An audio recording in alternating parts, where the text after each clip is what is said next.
and welcome back to Beaglington-On-Sea.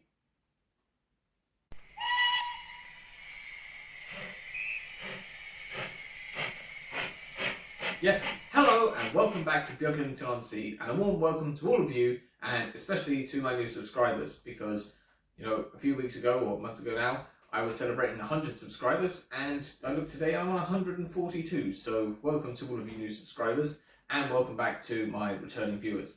So this episode is just kind of like a short episode, do one or two bits of running, because I'm short on time. It's the school holidays coming up, so I'll be very busy, and then after that, I go to England, where hopefully I'll get to film some real railway stuff, but we'll wait and see for that. So I'm going to run some trains now, and then I'll take you over to Alex at the desk, and he's going to explain something that I'm going to work on when I come back from England. But for now, I have got things to run. So I was going to have Stepney coupled to my blue rocket coach, but unfortunately, when sorting out my vintage train, one of the little chain couplings came off of, I had it on a tank wagon somewhere, it pinged off, and I can't find it.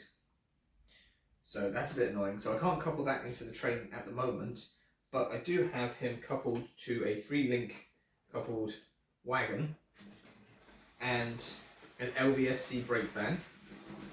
So it's the wagon that's normally in my coal sidings, and there's no tension locks being used there anyways. So he's running, and I'll bring him around here because he's a bit noisy. So just stop him there, and then on the middle line I have Merton working again, but it's not pulling the LBSC coaches this time. It's pulling a rather lovely pair of 00 Suburbans in Southern Malachite Green, Southern Region ones I think, because they have S numbers on them.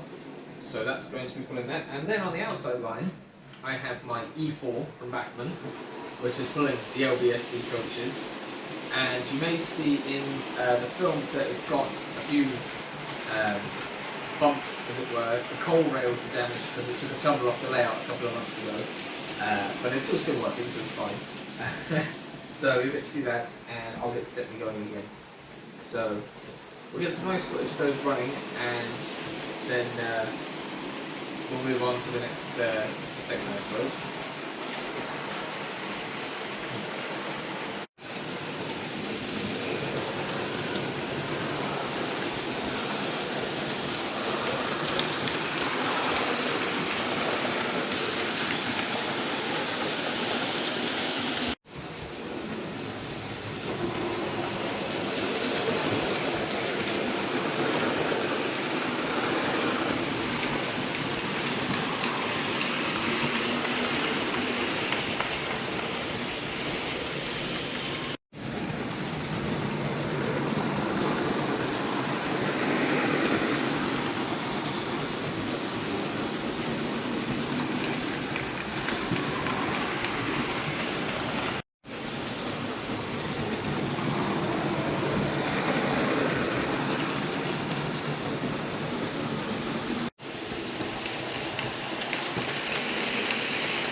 going to stop things there because I've got more things to tell you. So we'll stop there and step there, and we'll just get the E4 into the station.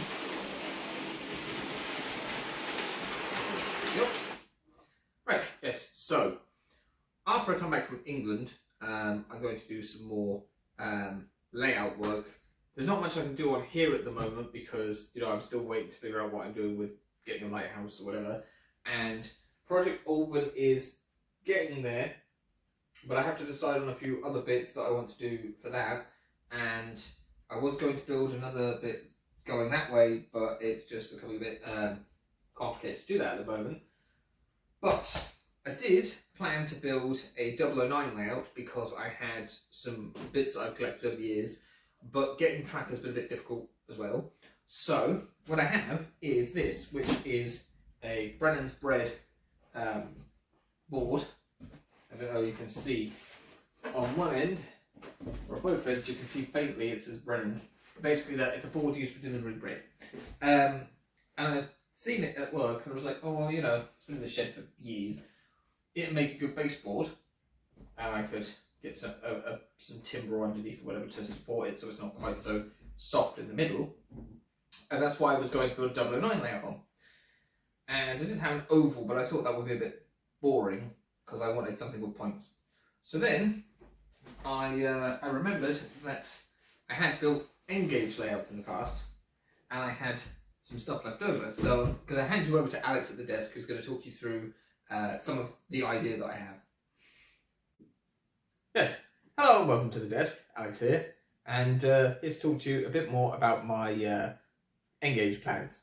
So I suppose I should start with this box, which you can see has a selection of Kato Unitrack, or Kato, I'm not entirely sure how you say it. It's Japanese sectional N-gauge track, which has these sort of nifty fish plate things that allow you to just sort of pop them in like that, and it holds it together, and you can snap it apart. So it's pretty good. But the points, which are in here somewhere, they come pre-motorized with wires attached and everything, and then you attach those. Somewhere in here is my switch bank, and you connect this to your controller, and then obviously these change the points. So they're quite handy. And so I've got those bits left over. There's more somewhere over there from previous layouts like Tonglington Abbey.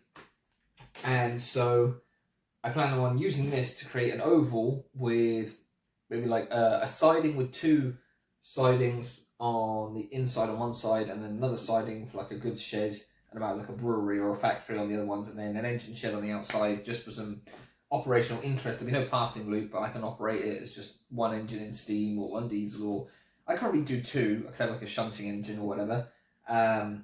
So that's the track. So I'll just pop that block back in there. It's pretty versatile stuff. This it doesn't break that easily, and when it's attached to a layout and you glue it down or whatever, it can be very hard to get back off. So that's the track. And then in here, I've got some buildings that I've used on previous layouts. So this is a sort of a impression of the street in our village with the pub that I work at and the butchers at that end. So you'll see all these when I actually build the layout, hopefully. I've got a lovely row of colourful houses. I have no idea if I'm in focus or they're in focus. I've got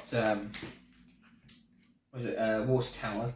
These are all from the, is it something like Kestrel or Nightwing range or something? Something from Gauge Master anyways. It's a station. Some things will probably need painting again. I've got Little Abbey. This used to be the Abbey on Tonglington Abbey. But I'm basically going to base it on the local area. So this will be like a version of Ballinskellig's Castle, I suppose. There's a pub here, pub/cafe from somewhere I went to in France called Barneville. It's called Le Nouroit or something. So they'll all go on the railway, on the layout. So that would be quite cool. And then, let's put those in there. What I have in terms of rolling stock is this, which is my artist's case full of trains. And I won't show you everything because that would be a bit of a spoiler, but I do have this Minitrix dock tank painted in a nice shade of blue. I have Minitrix class, is it 27, 26, 27. I have some coaches that I painted up, and then there's more wagons and things at the bottom. There's a Pico goods shed. So that will be an interesting project that I will be hopefully doing over the summer. Like I said, I built one or two in the past, and I'm just looking for something to do really, building wise, because when I get kind of finished on layouts, I tend to just go, yeah, it looks good enough, I can't really be bothered to finish it. So that's the plan for those.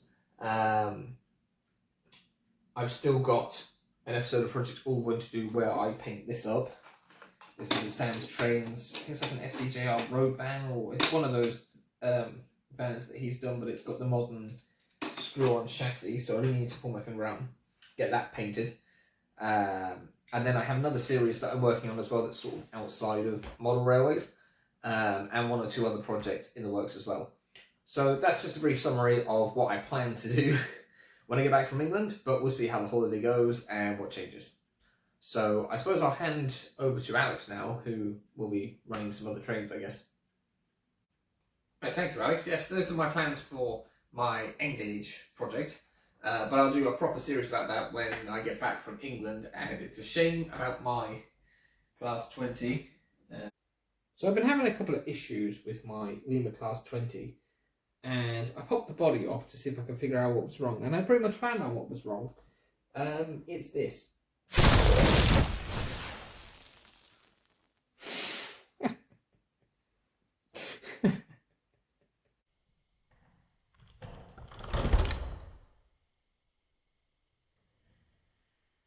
Yeah, that would be, yeah, that's a bit of a problem.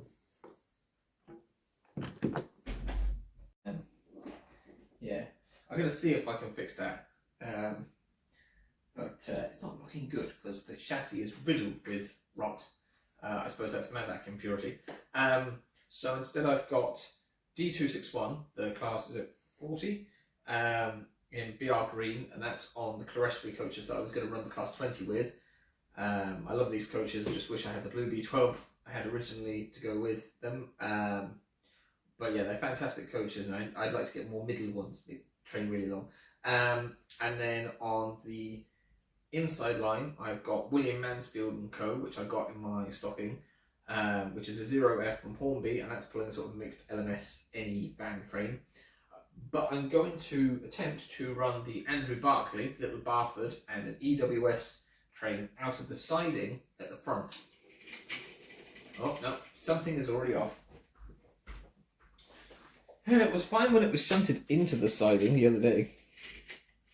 We see now. Right, these wagons are quite lightweight, I suppose. Let's try again. There we go. Never without mishaps on this railway. There we go. So I'll go around in a sec and close that point. That's on its way. There we go. Let's do D261. And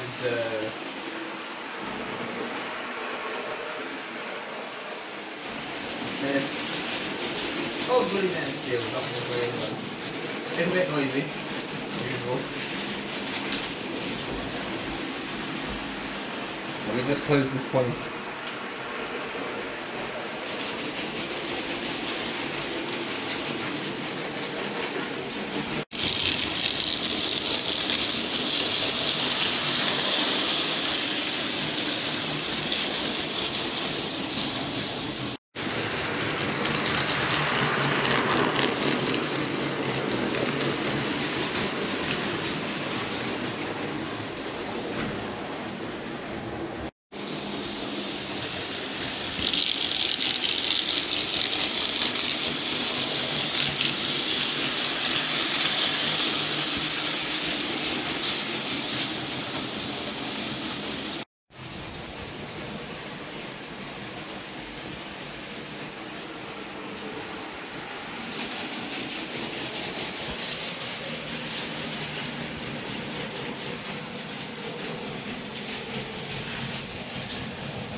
be a bit of a derailment going on.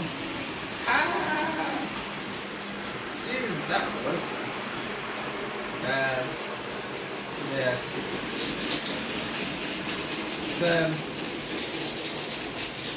It's still going.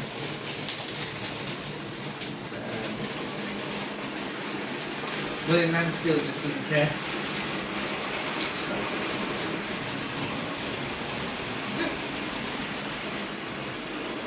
I think this might be the end of it though.